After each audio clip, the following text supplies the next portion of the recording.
A comunidade educativa do Instituto de Vilalonga non está disposta a renunciar ao uso do pabillón para as clases de educación física. A semana pasada, a AMPA convocounos a unha mobilización antes de comezar o curso.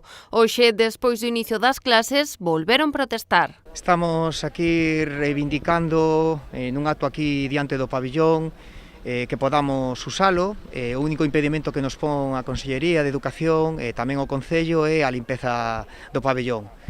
Estamos reunidos, a AMPA, algúns profesores, algún alumnado, non entendemos como non se nos dá a solución á práctica da educación física que sempre se nos cedeu ao Instituto. Pais, profesores e alumnos defenderon hoxe as súas reclamacións a golpe de exercicio. Cunha improvisada clase de educación física ás portas do pabillón puxeron en valor o importante esforzo do claustro para cadrar os horarios. Somos 3 profesores de educación física, uns máis ou menos casi 600 e pico alumnos que ten o Instituto, entón temos que artellar para dividir a instalación entre o pabillón, o gimnasio e as pistas polideportivas.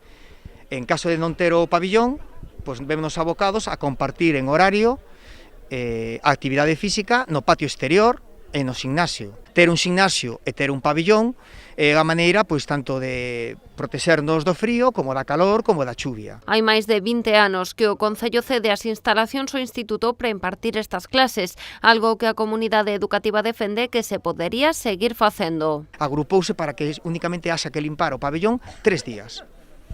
Entón, bueno, é unha cuestión de vontade, porque xa non creo que nin siquiera sexa unha cuestión de cartos, é unha cuestión de vontade, porque se faláramos de cartos seguro que veríamos que é un gasto mínimo asumible pola Consellería, en este caso, pois, en segunda polo Concello, e que, insistimos, afecta a 600 alumnos.